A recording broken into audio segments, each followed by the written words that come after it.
நடிக்கிறதுக்கு என்னென்ன அவார்டு இருக்கோ அதெல்லாம் விக்ரம் சாருக்கு கொடுத்துடணும். இயக்குனரா என்னென்ன விருது இருக்கோ அது பூரா ரஞ்சித்துக்கு கொடுத்துடணும் அப்படின்னு சொல்லி ஒரு திரையரங்க உரிமையாளர் ஆந்திரால இருந்து பேசுறாருங்க. உலகமெங்கும் பாத்தீங்கன்னா இந்த லாஸ்ட் 4 daysல 68 கோடி ரூபாய் கலெக்ட் பண்ணிருக்கு. பருத்தி வீரனுக்கு அடுத்தது ஒரு எபிக் பிலிம் தங்கலான்னார். ஞானவேல் சார்ட்டேருந்து ஸ்டார்ட் பண்ணி பேசணும்னு நினைக்கிறேன். தங்கலான் வந்து ஷூட் போயிட்டு இருக்க டைமில் அவருக்கு ரொம்ப ஒரு டஃப்பான காலகட்டம்.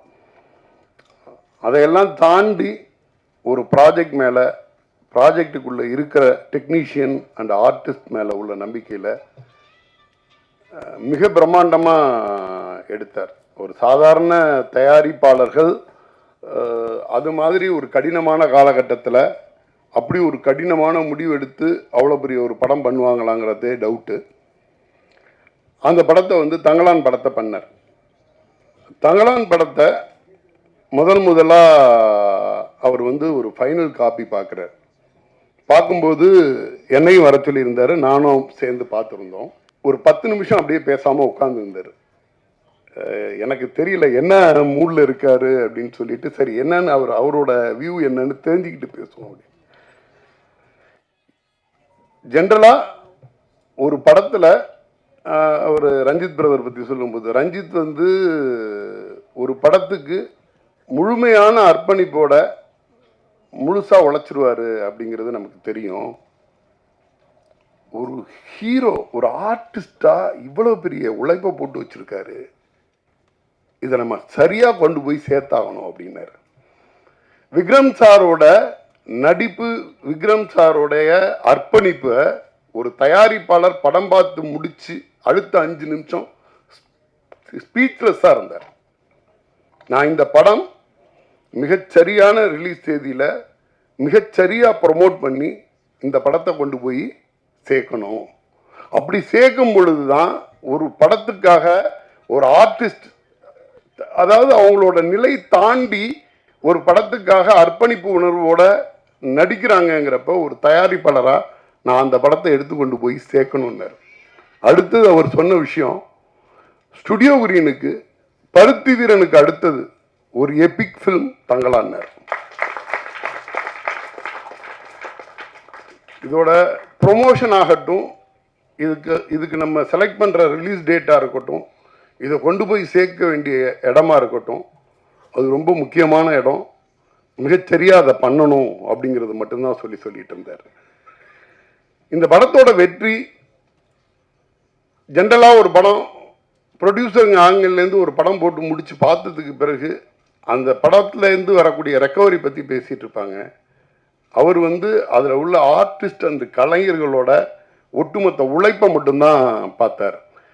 இந்த உழைப்புக்கான வெற்றியை ஒரு தயாரிப்பாளராக அதுக்கு பிறகு பெற்றுக் கொடுக்கணும் அப்படின்னு நினைச்சார் விக்ரம் சார். இந்த படத்தோட சோல், ஒரு கலைஞனா இவ்வளவு பெரிய அர்ப்பணிப்பு உணர்வோட, அதாவது ஆந்திரால இந்த படம்ங்க உலகமெங்கும் பார்த்தீங்கன்னா இந்த லாஸ்ட் 4 daysல 68 கோடி ரூபாய் கலெக்ட் பண்ணிருக்கு. பட்டி தொட்டி எல்லாம் கொண்டாடப்பட்டுச்சு. அதான் வெள்ளிக்கிழமை மார்னிங் ஷோ மதுரையிலேருந்து எனக்கு கால் வருது. மதுரையில் இருக்கக்கூடிய சின்ன சின்ன ஊருங்களில் ஒரு ஷோவோட கலெக்ஷன், ஒரு நாள் பூரா பண்ண வேண்டிய கலெக்ஷனை ஒரு ஊரில் ஒரு ஷோவில் கிடைக்கும் மதுரையில்.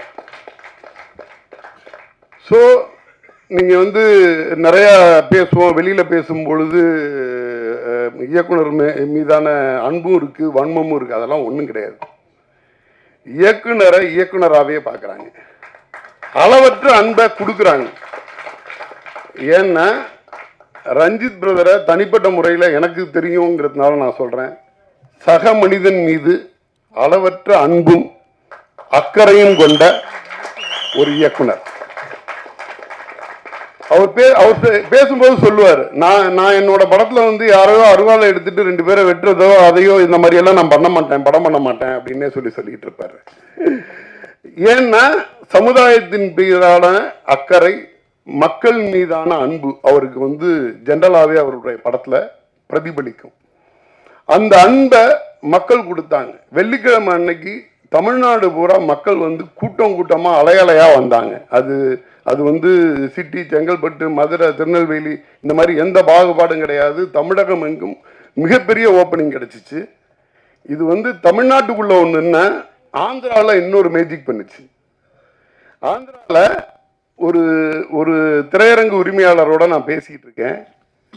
அவர் சொன்ன விஷயம், ஒரு படத்துக்காக ஒரு குழு இவ்வளவு வந்து ஒர்க் பண்ணுவாங்களா, இந்த அளவு டெடிகேஷனாக ஒர்க் பண்ணுவாங்களா அப்படின்னு கேட்டாங்க. இந்த வருஷத்தில் நடிக்கிறதுக்கு என்னென்ன அவார்டு இருக்கோ அதெல்லாம் விக்ரம் சாருக்கு கொடுத்துடணும்,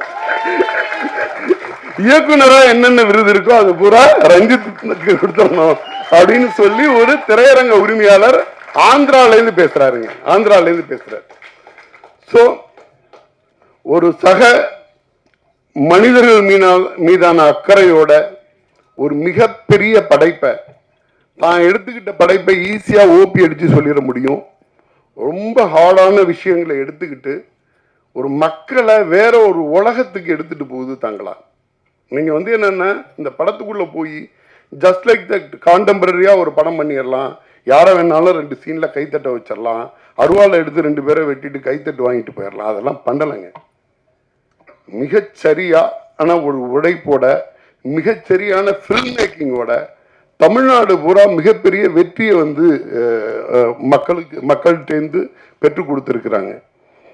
ஒரு ப்ரொடக்ஷன் கம்பெனியா ஞானவேல் சார் இன்னைக்கும் துபாயில் இருந்தார், அவரால் வரவே முடியலை. அவ்வளோ பெரிய சந்தோஷமா சொன்னார்.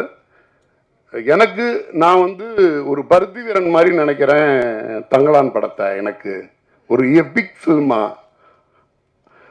அப்பேற்பட்ட வெற்றியை பெற்றுத்தந்த உங்கள் அனைவருக்கும் எனது நன்றி.